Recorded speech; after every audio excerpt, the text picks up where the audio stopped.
Good morning! So today we're going to start by talking about the nomenclature of alkanes, that is, how one names alkanes. And we're only going to spend a little bit of time on it. It's easy to get way caught up in this because there are a lot of rules, and honestly, at some point you'd say, the computer can do this better.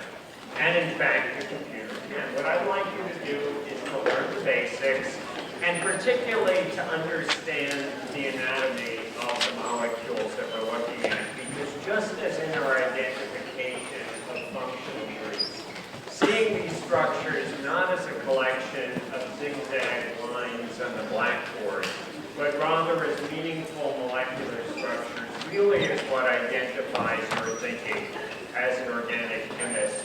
And then hopefully in today's lecture, and certainly on Friday and into Monday, we're going to be playing with our molecular models and have fun. I mean, this is kids' toys, except there's some science behind them, and they actually make some sense. We're going to figure out the rules. Have fun. This is Tinker Toys. This is Legos, and this is what fascinates a lot of organic chemists, because just about anything that you can put together with your molecular model set that obeys the rules of structure and bonding is something that an organic chemist can synthesize in the laboratory, starting with simple chemicals, most of which are ultimately derived from petroleum, from alkanes and alkenes and aromatic compounds.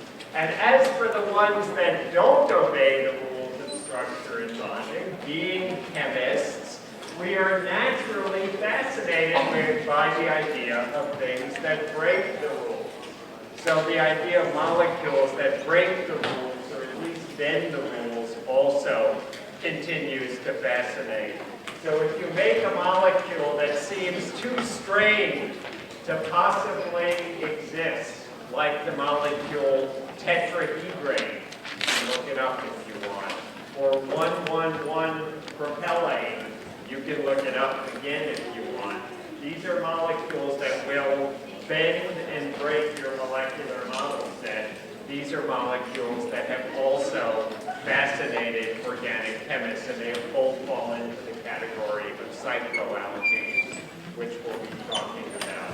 All right, so some basics on the nomenclature of alkanes. The general gist is to name the longest chain and identify the substituents.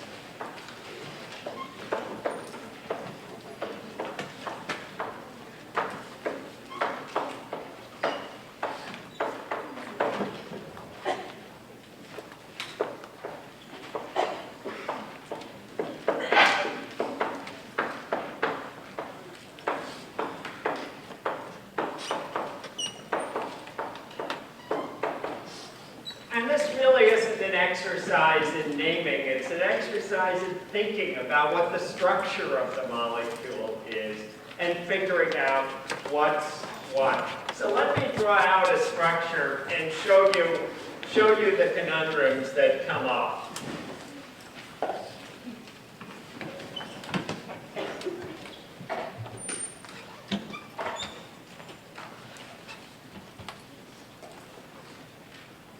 So if I look at this molecule, the first thing I might be inclined to say is, oh, I see 1, 2, 3, 4, 5, 6. It's a 6-carbon chain. It's a hexane. But realize, of course, that's not the longest chain. Here's the longest chain. 1, 2, 3, 4, 5, 6, 7. So in seeing that bit of anatomy, you're realizing, okay, this is a heptane, not hexane. And then in turn, if you're looking at the substituents, the groups that are attached to the chain, and we're going to use these same ideas when we name alcohols, and when we name amines, and when we name alkyl halides, we're going to look and say, oh, if we're counting this chain that I just identified, the 7-atom chain, as the longest chain, then our substituent is a methyl group. In other words, here on the 7-carbon chain, we have a methyl group. Remember, we get a methyl group because methane, the 1-carbon alkane, becomes a methyl group. What we want to make sure is we don't get ourselves confused and say, oh wait, this is the longest chain here, the 6-carbon chain, and we have an ethyl group. And remember, of course, ethyl group comes from ethane, goes to an ethyl group. All right. The next thing is to number the longest chain to give the lowest number to the first substituent. So capitalize this.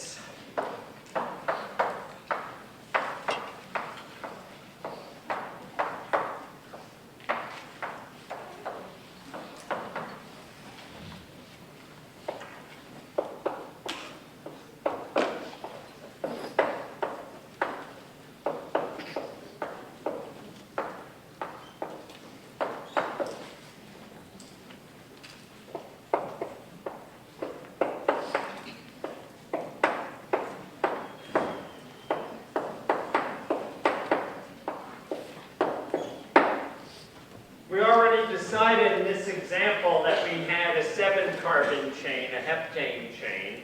And so now the only issue that remains is to identify where the methyl group resides on the chain.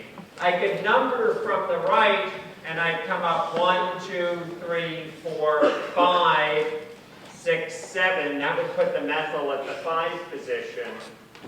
But I'm wrong doing that. I'm correct numbering from the left because that's going to put the methyl group at the lower position.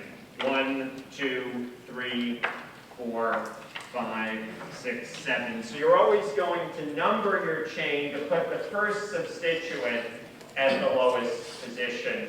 So this compound, and its IUPAC name, then becomes 3-methylheptane.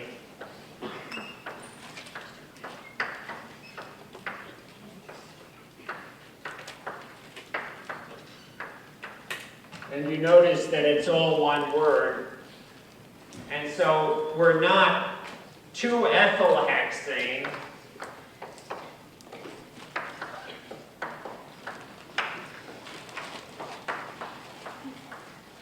And we're not numbering in the wrong direction, so we're not 5-methylheptane.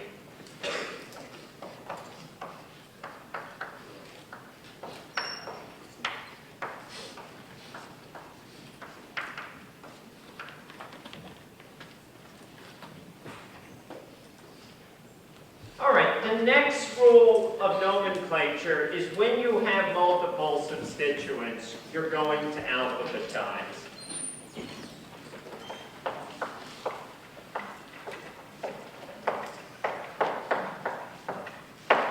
That is, to alphabetize the substituents in coming up with the name. Let's take the following example.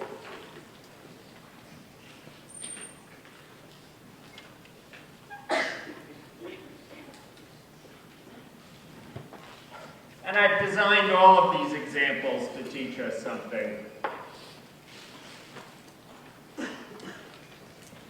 That's an ethyl group up here. Okay, so the alkane. What's our alkane? How long is the longest chain in the molecule?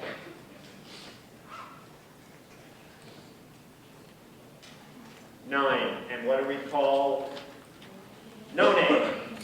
So this is a derivative of nonane. And now we're going to number from the end that puts the first substituent at the lowest position. In other words, we don't number from the left on this, because that would start us off at 5. We number from the right, that starts us off at 4.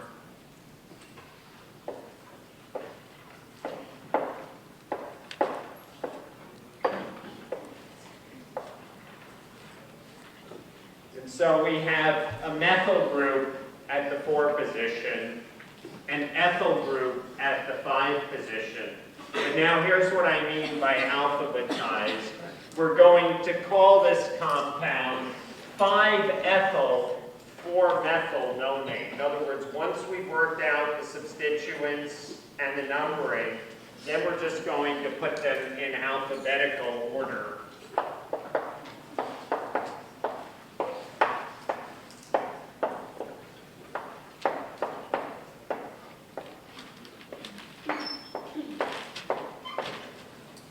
Notice how I use dashes, 5-ethyl-4-methyl nonane in naming the molecule. So again, just by counterexample, I'll say not 4-methyl 5-ethyl.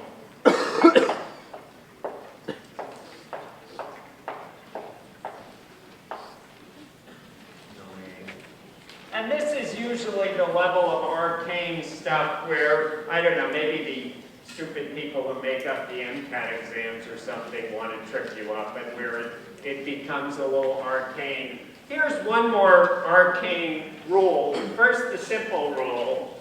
Use di, tri, tetra, etc. for numbering, for counting the numbering of substituents. That makes sense, but the crazy thing, which I'll show you in just a second, let me give you one example. All right. Longest chain.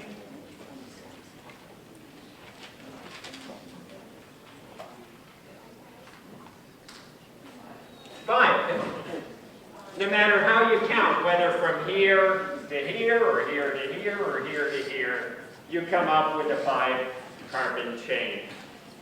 And it probably makes sense, even though we have one methyl group at this position, it probably is kind of, and we have, and one at this position, we have a second at this position.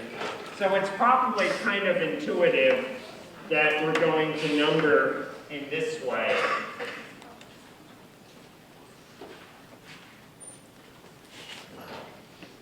So this compound gets numbered 2,2,4 trimethylpentane. So far, so good.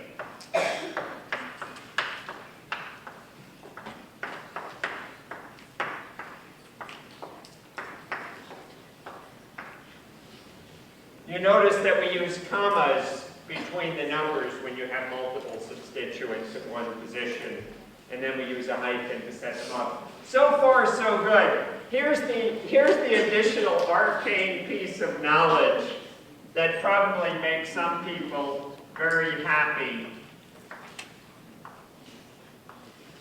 You alphabetize this. If one also had, I don't know what you'd have that would go beyond T in there, but you also or go beyond M.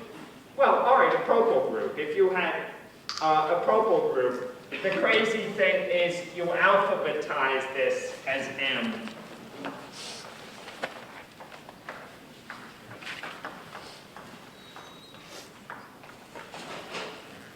So in other words, you alphabetize trimethyl as M. I'm sure if you wanted to play a game, you could come up with a molecule where the name would be wrong if you alphabetized as T, and right if you alphabetized as M. Again, that gets to be a little bit arcane.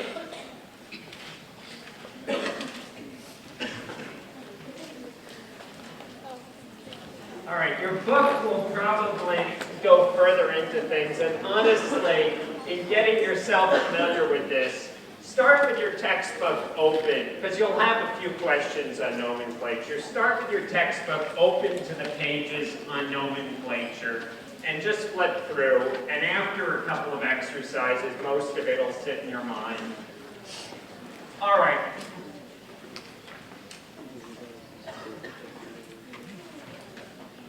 Certain substituents, and this actually is important, certain substituents have names that you should know.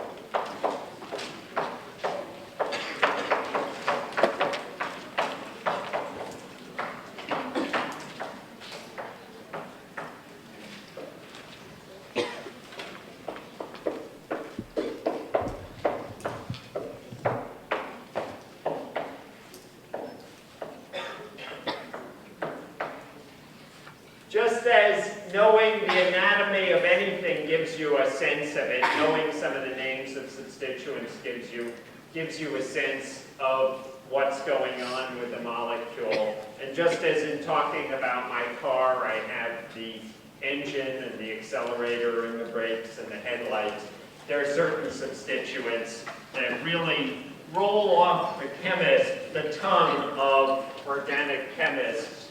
So for example, this substituent is an isopropyl group.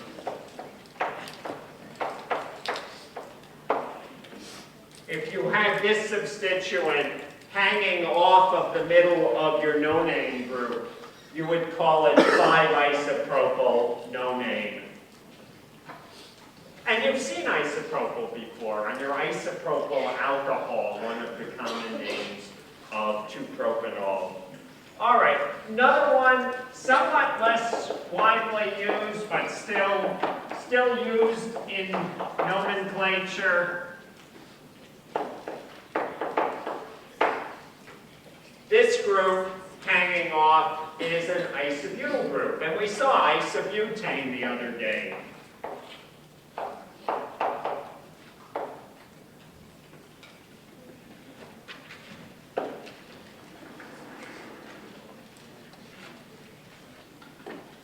All right, 3 more that are worth knowing.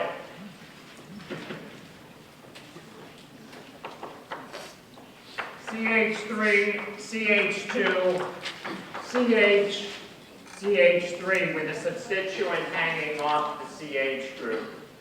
This is a sec-butyl group.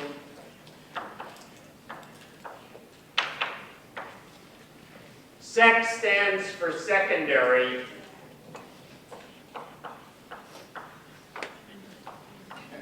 You'll sometimes see this written out either as S-butyl or as secondary butyl. Most often you'll hear it referred to simply as a sec-butyl group.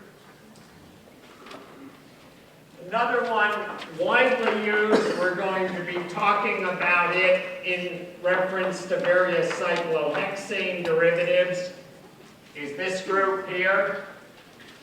This is a tertiary butyl group.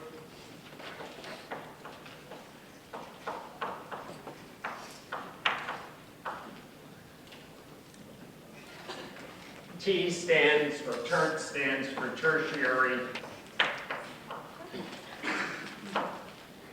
Often you'll see this written as a T-butyl group.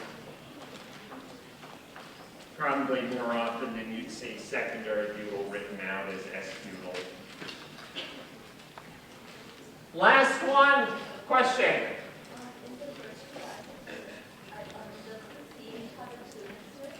No, oh, no. This is not a complete molecule. This is just a fragment. So the question is, does the CH have a 2 next to it? So we have one more valence on the carbon. The carbon has a hydrogen, a methyl, another methyl, and one more substituent. All right, one more group, a little more obscure. We saw before neopentane. If you connect something to a neopentane, you have a neopentyl group.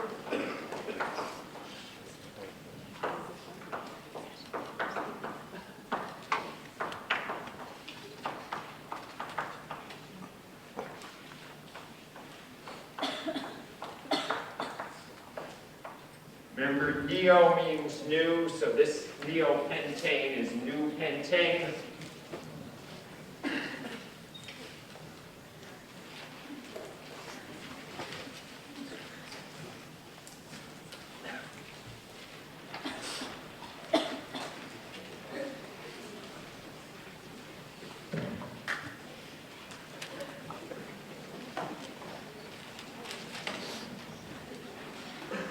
Professor Nowick? Yes. Why does isobutyl have an H2 on its section? Why does isobutyl have an H2? Right. No. Oh! Yeah. Thank you. Oh, sharp eyes. Thank you very much. Other questions or corrections? Always appreciated.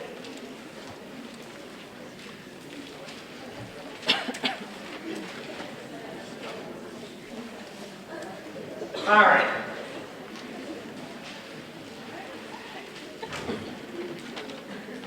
Let's talk a little bit. So that's really all I want to say about alkanes for the nomenclature. Let's talk about cycloalkanes.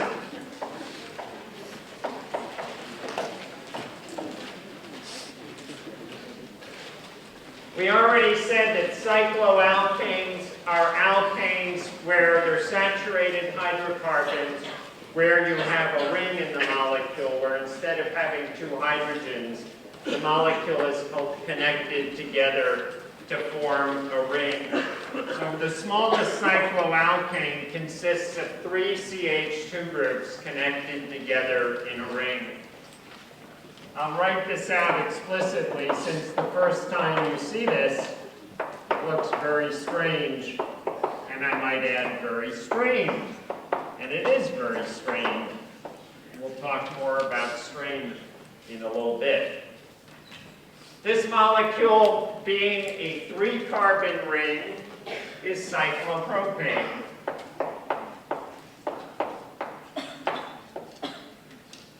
Remember we said the cycloalkanes with 1 ring in them have a formula CnH2n, so the molecular formula here is C3H6.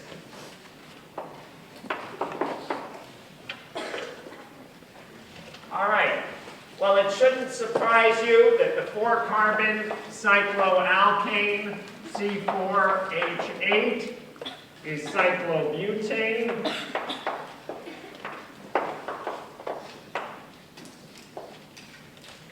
Or that the 5-carbon cycloalkane is cyclopentane. C5H10.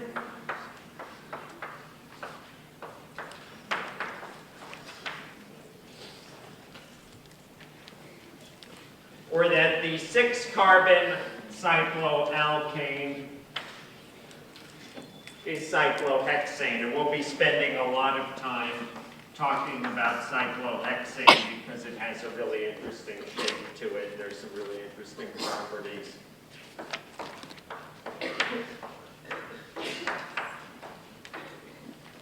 And for the most part, the nomenclature of cycloalkanes is what you'd expect. It's pretty intuitive. If, for example, I take 2 methyl groups and put them on the same carbon on cyclopropane, all of the ideas that we had before make a lot of sense when naming alkanes. We're going to call it a dimethyl cyclopropane because there are 2 methyls on it. Because the methyls could be either on the same carbon or they could be on different carbons, we need to specify what dimethyl cyclopropane it is. One of the interesting rules of nomenclature is if there's no other choice, then you often can omit the number. Here we have another choice. I'll show you a case where we don't in just a second. So this molecule is 1,1-dimethyl, and I'm going to put a hyphen here only because I'm breaking lines. If you're writing this on one line in your notebook, you wouldn't put a hyphen. Cyclopropane.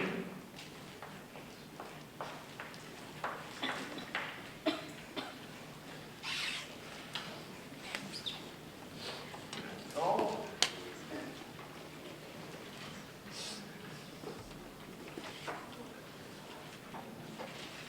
Now let's try one more example. Here I'm going to take a cyclohexane ring. What's our substituent there?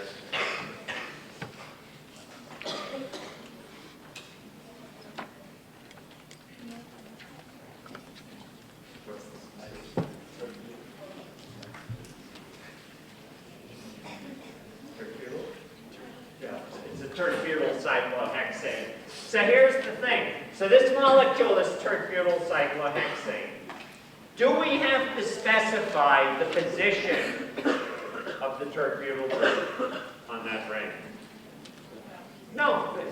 No matter where I put it, it's the same whether I put it here, here, here. So I don't need to call it one tert-butyl cyclohexane. There's no other choice. If I had a methyl on the ring and a tert-butyl, then we'd have all of that good stuff of figuring out which one is the lower number, specifying the numbers, etc., etc. But this molecule is simply tert-butyl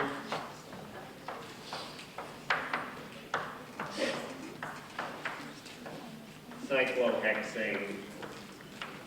And for those of you who are typing on your computers, if you really want to be fancy about it, you can put the tert in italic font. Your textbook probably does.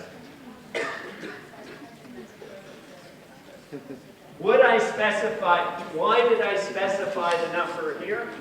Is that the question? Because there are two different cyclohexanes, cyclopropanes with two methyl groups on it. This molecule is 1,2-dimethyl hyphen cyclopropane.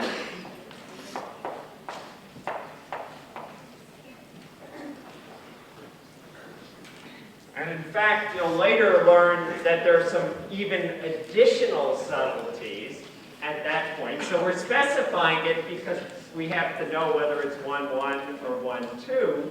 You're later going to learn when we start to talk about stereoisomers that there's cis 1,2-dimethyl cyclopropane and trans 1,2-dimethyl cyclopropane, two diastereomers, and on the trans 1,2-dimethyl cyclopropane, we can further specify whether we have a mixture of enantiomers, or right-handed and left-handed molecules, versus just one enantiomer, in which we would call it either RR 1,2-dimethyl cyclopropane or SS 1,2-dimethyl cyclopropane.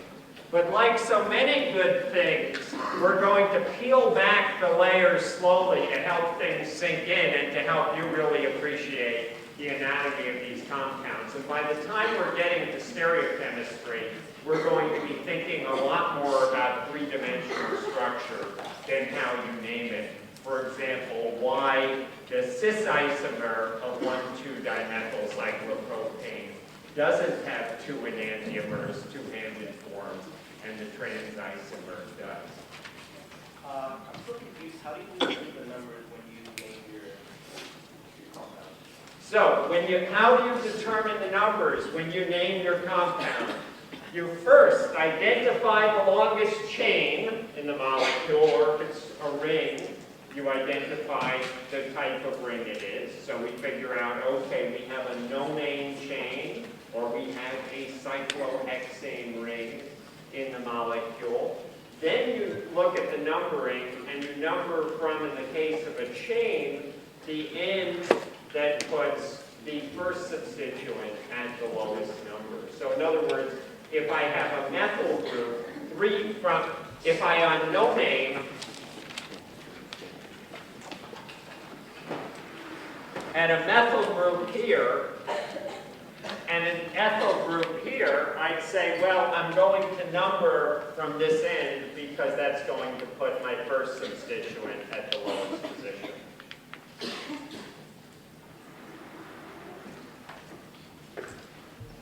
Then there are a few arcane rules. For example, if you have a chain and a ring in the molecule, if the ring is bigger, you name it as the ring. If the chain is bigger, you name it as the chain. And that gets to be a little bit arcane. I saw a hand go up over here. I have a question. What if like there is a methyl group on like 8 and 2 or so? In the domain? Like one is a methyl group and one is an ethyl group or something. So Ah. how would you know which one? I think in that case, and that's getting great question. So the question, and this is called stump the prof questions. So the question, oh well, actually you picked the one that's easy just by the nature of it, because here the chain becomes decane.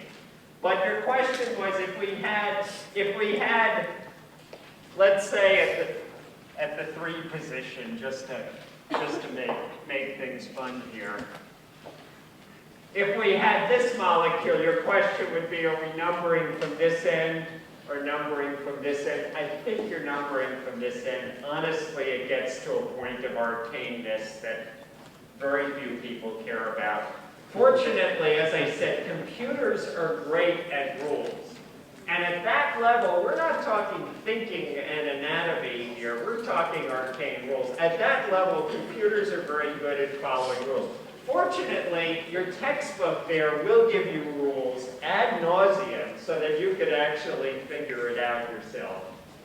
But we're going to now move on to thinking and visualizing in 3 dimensions, because that's a lot more fun and a lot more interesting once you understand what all these ziggies and zaggies at least are on the blackboard.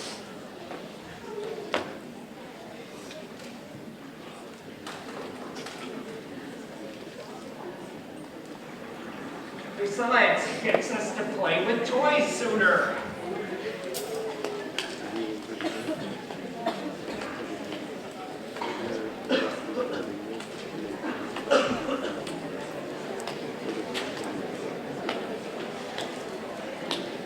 All right.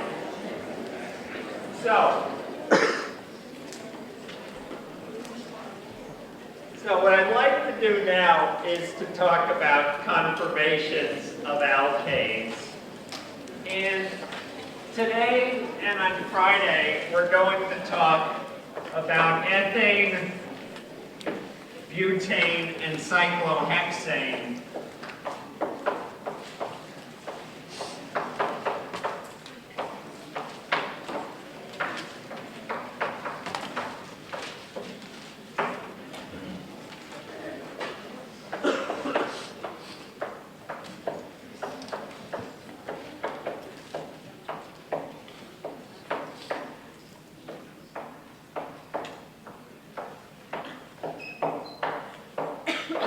And the reason we're picking these 3 is they all bring out different concepts. So it's not just ethane that the ideas we're going to talk about apply to. It's all of the alkanes, all molecules with carbon and hydrogen. It's not just butane, it's interactions in many long-chain alkanes and in ring compounds. And it's not just cyclohexane, it's many compounds containing 6-membered rings, which are quite plentiful, as I mentioned before, in steroids and other sorts of compounds. So anyway, we're going to start with these archetypes. And let us begin by talking about the conformations of ethane. And I want to introduce an idea here, a way of looking at molecules called projection, more specifically Newman projection. The big problem I have with the blackboard, you have with your piece of paper, is that we're trying to represent 3-dimensional structures in 2 dimensions. And so we're going to learn some tools to represent them and to help us get these pictures in our head, and that's going to carry a lot more information with it we'll use molecular models as an aid to help us get these pictures into our head. So this drawing here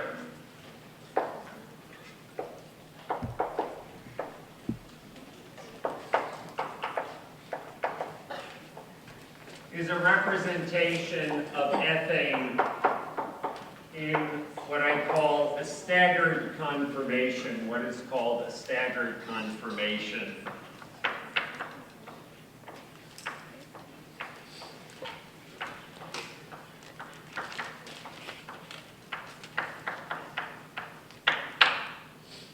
If you have your plastic molecular models at this point, get them out. One thing that you should be able to do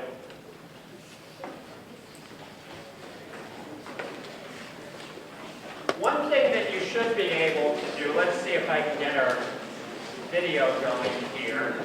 What I'm going to do is try to send some, assuming the video works, is to try to send some images up to the top. Now, what I urge you to do is exactly what I do. You don't need all of your models by all means, but get yourself a bag. It can be your backpack, it can be the bookstore bag. Put a few of them together and keep them. Your set will, with the exception of one exercise in discussion this week, be twice as much what you need, which means you can also share it with a friend.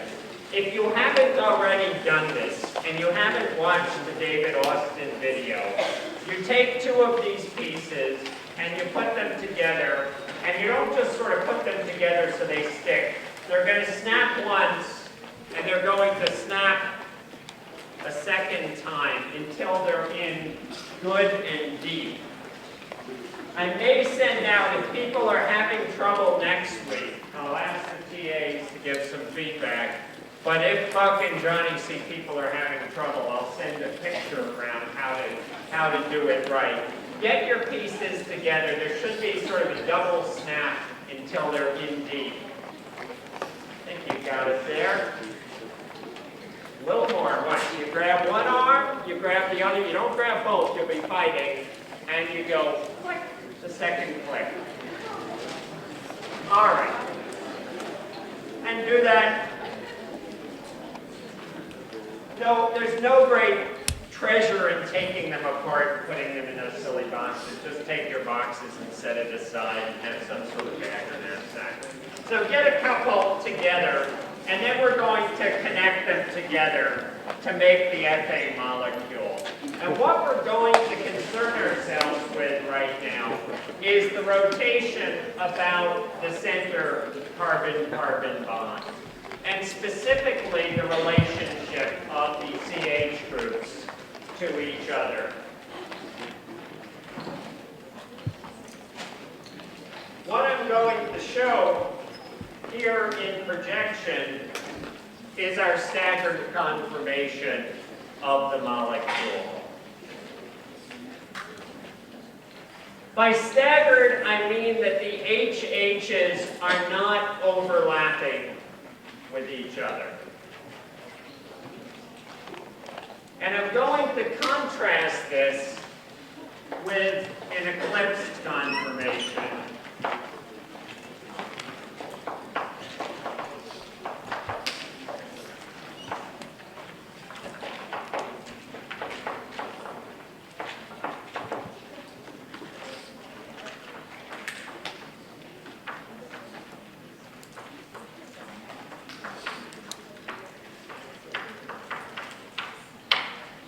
We call it eclipsed because the hydrogens block each other.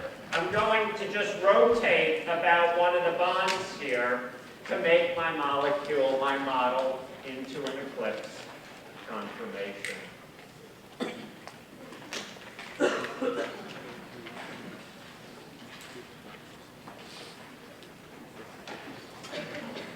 So we've rotated about this bond. Now, the problem with this type of representation, this representation that I've drawn on the blackboard is just great. It's also a little bit hard to really see the guts, to see the anatomy of the eclipse conformation. Let me go back to the staggered conformation, and we're going to start with our staggered conformation. And what I want to do is to simply rotate it like this. And maybe what I'm going to do, just to help you see it, is I'll prop it up a little bit on a piece of chalk here.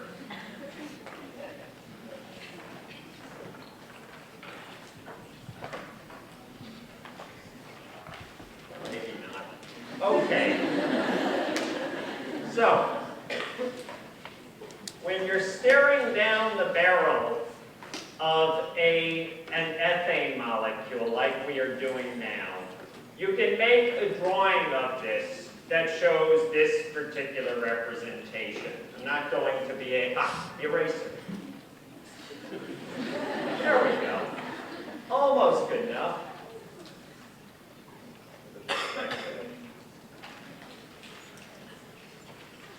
Just about good enough. All right. So, staring down the barrel, looking at the rear end, front end, whatever, of ethane, we can draw our carbon on front like so. We're in a staggered conformation. If we look straight down it, I'll tilt it so we're looking straight down. If we look straight down, you don't see the back carbon. The back carbon is right behind the front carbon. But what you do see are the hydrogens coming off the back carbon.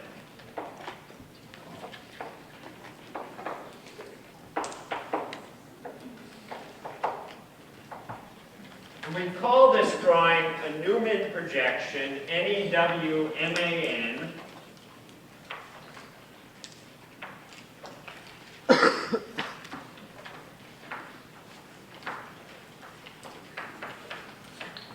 It's nice when you invent a way of thinking or you invent a new type of chemical reaction, you can get it named after you. In other words, you can live on forever in the minds of hundreds of thousands, maybe millions of people who've studied chemistry or organic chemistry. That's quite a legacy to be able to leave.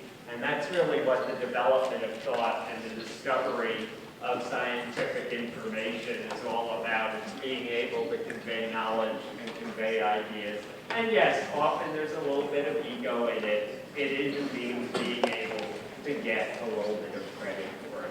All right, so a Newman projection allows us to see the relationship between the hydrogens, between the front carbon and the back carbon.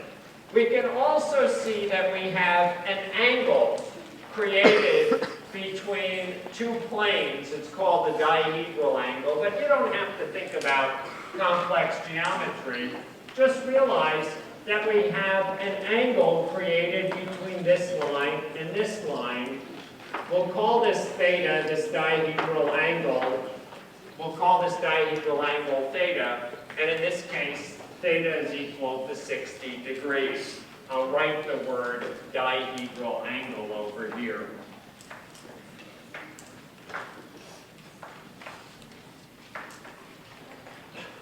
Now I'm going to go from our staggered conformation to our staggered conformation to our eclipse conformation.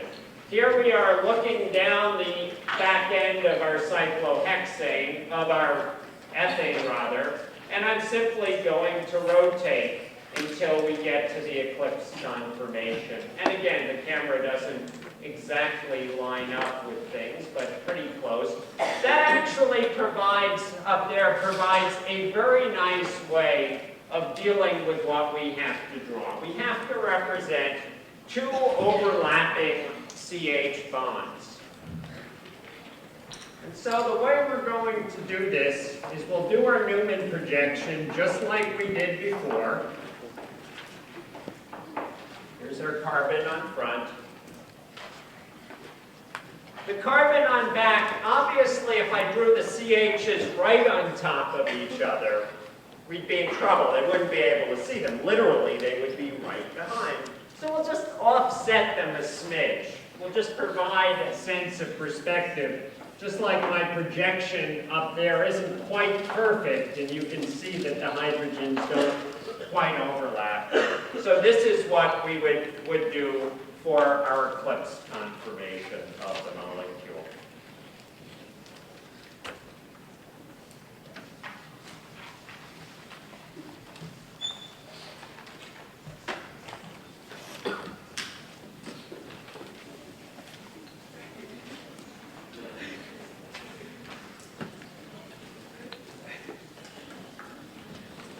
So we talked before about molecular structure.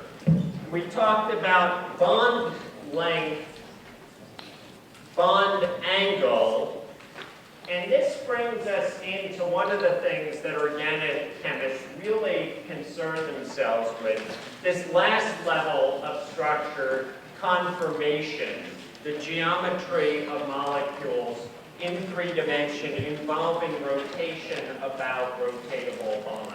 So this is not a case like ethane, like ethylene, where the molecule really has no choice but to be flat. When you take your double bond pieces in your modeling kit, you have no choice but to make a flat ethylene or a flat carbon yield group. But now we have some choice, and we actually have to apply some intelligent thought about the structure of the molecule. I'm going to give us an energy diagram. We'll be talking more about energy diagrams on Friday, but we're going to plot an energy diagram of what happens as you vary the dihedral angle, as you rotate from eclipsed to staggered, back to eclipsed, to staggered, to eclipsed, to staggered, back to eclipse. So we're going to do a full 360-degree rotation about the dihedral angle. And I have to confess, I'm not much of an artist, and I usually need some guidelines for help. What's good is my struggling at the blackboard to produce a neat and legible diagram also gives you a little time to get the thought right. And what I've seen with students on exams is often they'll just sort of make a squiggly line, basically, oh, I don't understand this. So I'm going to do this slow. Hopefully that'll be a good chance for both of us to have a chance to really think about things. All right, so as I said, we're going to rotate about our dihedral angle. We're going to start at 0 degrees. We're going to go 60, 120, 180, 240, 300, and 360 degrees about our dihedral angle.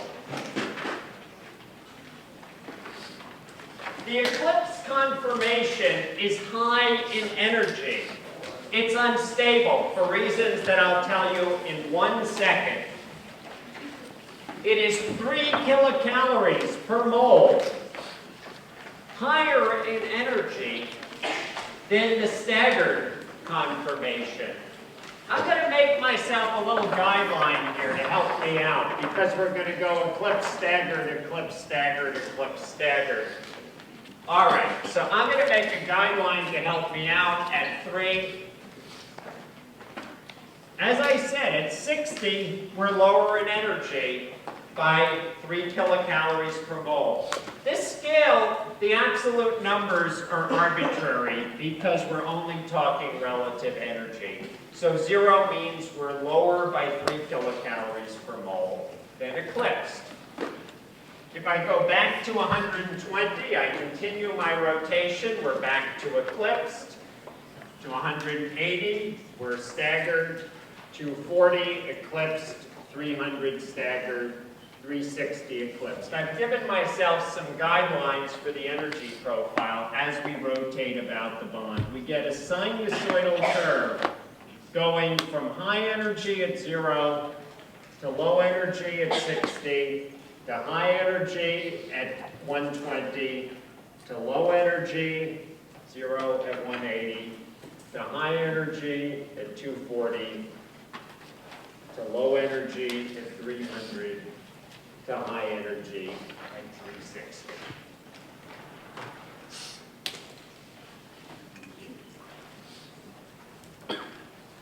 Last couple of things I want to say. We're going to come back to many ideas here.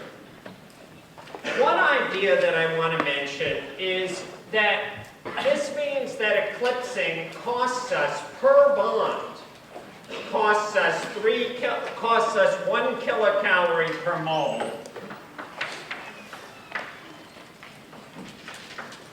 And there are 3 HH eclipsings. The reason that eclipsing is high in energy is interesting. In the eclipse conformation, remember orbitals. We've gone away from orbitals for a while. Here are the orbitals, the sp3 orbitals and the 1s orbitals that make up the molecule. We have, and I've just drawn one of them, in our CH bond, we have a filled orbital overlapping with a filled orbital.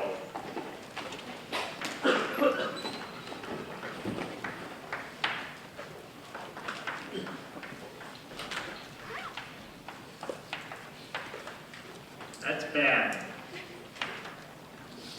Just as it's bad to try to bring 2 helium atoms together with their filled 1s orbitals, it's bad to try to overlap 2 filled orbitals associated with the bonds to the CH bonds, and so we pay an energetic price. Now, bad doesn't mean it doesn't occur. And that molecule ethane rotates over 10 billion times a second at room temperature around the C bond. We go over an energy barrier again and again, but that molecule is full of energy, vibrational energy, rotational energy at room temperature, but it prefers to be in the well. We're going to pick up on this idea next time when we talk about